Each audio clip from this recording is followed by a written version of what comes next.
Hey guys, and welcome back to Armchair Conversations with Rob.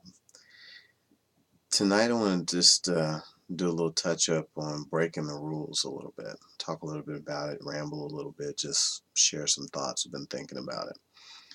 A lot of times when you talk about breaking the rules, um, people just assume that breaking the rules means you're going to do like bad things or illegal things, and that's not really what I mean when I say breaking the rules. I mean the rules that say that you can't do certain things or be certain things, or maybe unspoken rules in your family, um, that tell you that you can't try a certain thing or think a certain thing or act a certain way. So really what I'm about when it comes to breaking rules is not accepting what you're told just because everybody else has done it. Changing things sometimes, even if it is a tradition. Because really tradition started as somebody doing something, or maybe even changing something, and then it became a thing that people did over and over and over again. um, One that comes to mind is, uh, had a friend who his mom and them always baked hams, and they always cut the ends off before they put it in the roasting pan. And he just was curious. Seemed like a waste of meat, and they said, Mom, why did you cut the ends off the ham? And she's like, well, your grandmother always did it that way, and she taught me how to cook, and that's how I learned it. And he's like, well, okay, well, I wonder why, because he's curious type. Maybe I'll ask my grandma. So he asks grandma, Grandma, why do you guys always cut the ends off the ham? And she says, well, my mom always did it that way, and my mom taught me how to cook, and so that's we've just always done it that way as long as I can remember. Everybody that cooks in our family just cuts the ends off ham before we put it in the roasting pan. Well, luckily his great grandmother was still alive, and at the time, and he asked her. He said, Graham, he calls her Graham, why do you guys cut the ends off the ham before you put it in the roasting pan? There's plenty of room, so why do you do that? And she says, oh gosh, back when we were younger, we had a roasting pan that was too small for the hams we bought because we always had to feed a lot of people. So we bought the biggest ham we could find. And because it was always too big, we always cut the ends off to make sure it fit in the pan so we could cook it properly that everybody could eat. Really?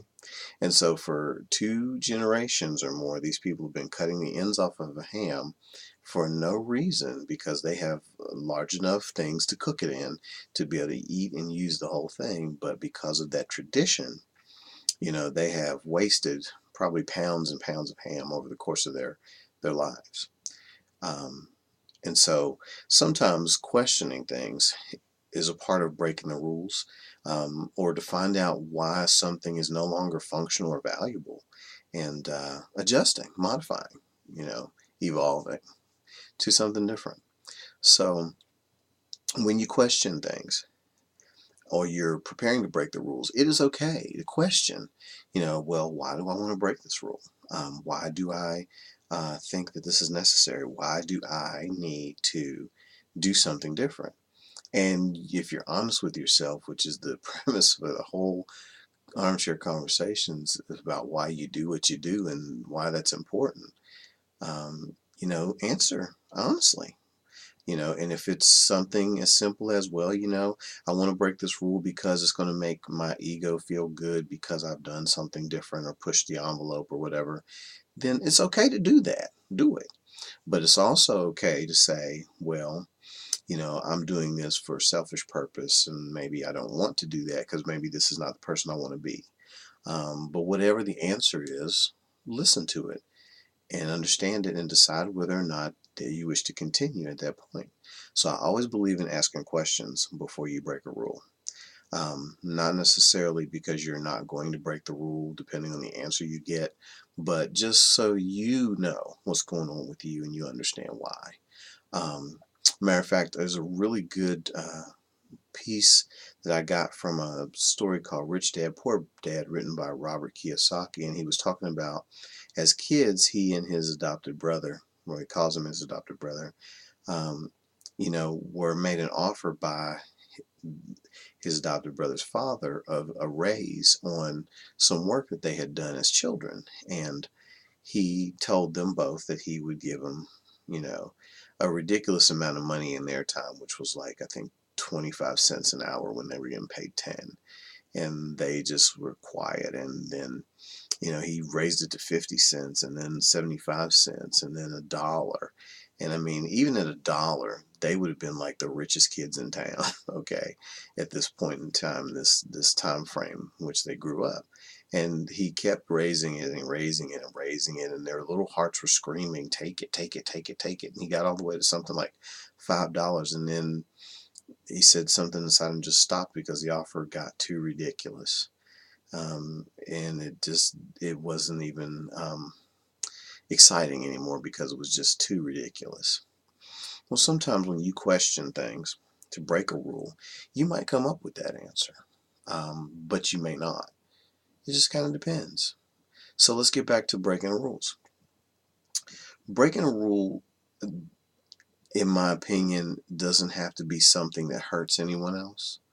That's where people talk about things like being, breaking rules, illegal activities and things of that nature. Not really a fan. Yeah, that can provide some excitement for some people, but this is where you have to use your wisdom and realize that the payoff in the later stages after the rule has been broken and you're conducting an activity, especially something illegal, may not be worth the breaking of the rule. You may pay for it in ways that you have no idea at first. But breaking a rule usually to me is a good thing when you break a rule to improve something. When you break a rule to change the way something's turning out when it's not beneficial for maybe a segment of the population or a particular aspect of your business or an aspect of your social or personal life, then you may break a rule. Like your rule may be that you don't go to certain functions. For whatever reason you have cooked up in the beginning, and maybe it's time now for you to break it. I think when you look at it that way, that could be beneficial, especially if your idea or your rule about why you don't go to a function. Well, I'll give you case in point. When I was a kid, I didn't go to dances.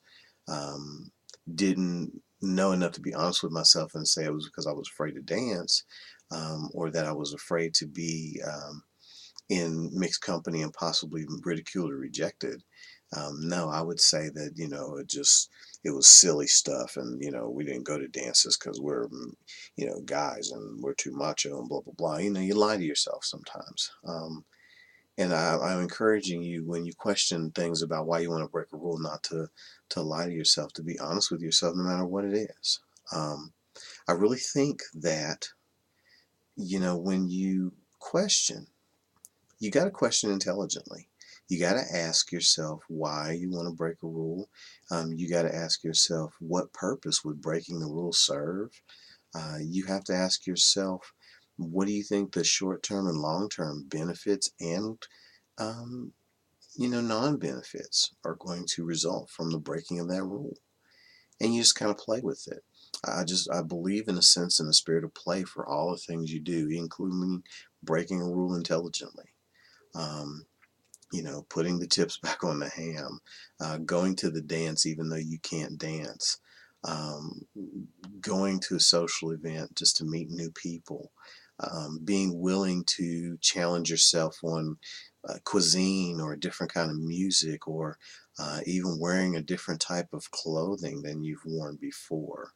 Um, I just really think that it's important to sometimes break rules in that way, in a beneficial way, in a way that's going to stimulate you to be different, unconventional, to find new things about yourself.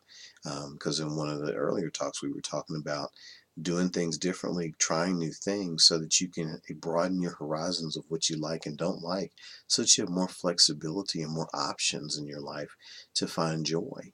And so I think that that's the most productive way to use breaking rules, is to use them to find other options, other things that you enjoy, expose yourself to new ideas, and if nothing else, just give yourself a sense of flexibility in the way of having some tolerance and some understanding about other things, whether you like them or don't like them ultimately.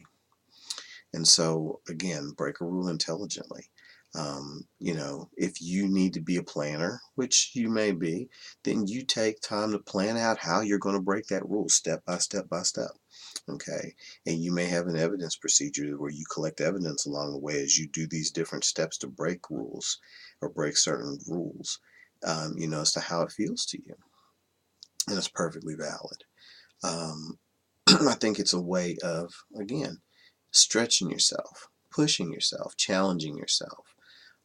There are studies that show that challenging yourself mentally by doing different things, exposing yourself to different things, enlivens and freshens brain cells. And that because if they do too much routine, they die over time. They dull. It's not oh, I must do something new every day or else my brain is going to die, but it's definitely the rigorous routine of the same old, same old, same old every day sometimes will deaden the brain cells' ability to lay down new dendrites and new neural connections and promote new information being able to be synthesized. So, and it can be as simple as working puzzles, doing, math problems, and again, exposing yourself to things you haven't exposed yourself to. And so I really encourage you to stay fresh in that regard.